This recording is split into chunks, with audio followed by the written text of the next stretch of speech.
continuació, per a defensar les esmenes presentades pel grup socialista, té la paraula la senyora Marta Moreta.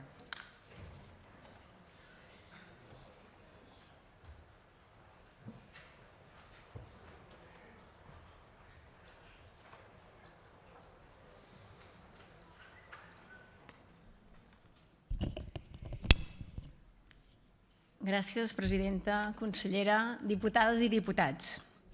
Avui fa 18 mesos que aquest govern va aprovar una llei importantíssima, una llei que no ens la van imposar, tot el contrari, va ser aprovada per aquest Parlament amb una àmplia majoria d'aquesta cambra. I, evidentment, parlo de la llei 17/2015 d'igualtat efectiva de dones i homes. Avui, un any i mig després, ens trobem amb una moció que presenta el grup parlamentari de la CUP, on demana al govern que es faci el desplegament reglamentari de la llei. Diputades i diputats, això ho hem demanat a cada comissió, a diversos plens, a diverses mocions, a diverses propostes de resolució, a diverses preguntes. I, de fet, no ens cansarem de demanar que aquest govern i els seus socis es decideixin a desplegar d'una vegada per totes aquesta llei. 18 mesos els sona d'alguna cosa? No s'equivoquin, no pensin en altres coses. 18 mesos sense fer el desplegament reglamentari de la llei. La moció que avui debatem parla, entre altres coses, d'incorporar una línia estratègica de treball vinculada als principis d'autonomia feminista. També de fer un informe anual sobre l'ús del temps per tal de poder definir polítiques públiques que abordin la divisió sexual del treball a les llars catalanes. O bé de fer una sessió de treball monogràfica amb l'Institut Català de les Dones on hi hagi representat els grups parlamentaris i organitzacions feministes. Per cert, parlant dels usos del temps, vostès parlen d'elaborar un informe anual sobre l'ús del temps per tal de poder definir, com deia, polítiques públiques que abordin la divisió sexual del treball a les llars catalanes. La veritat és que és una proposta molt interessant, sobretot pensant en els milers de mares que es queden a casa cuidant els seus fills perquè no es poden permetre de portar-los a l'escola bressol.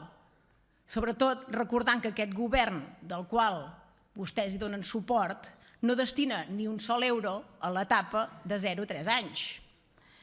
La moció, punt rere punt, demana que es compleixin les demandes en el termini de 2 mesos.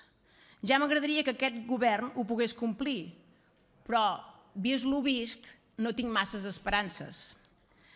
Però voldria aturar-me en un punt de la moció que ens cal pensar i segurament reconduir. Es demana que es faci una campanya institucional d'informació sobre la interrupció de l'embaràs. El grup parlamentari socialista ha presentat algunes esmenes sobre aquest punt, perquè entenem que les campanyes institucionals sobre aquest tema són importantíssimes, però també ho és el fet d'actualitzar les dades corresponents al 2016 de l'informe sobre la interrupció voluntària de l'embaràs de Catalunya elaborat pel Departament de Salut.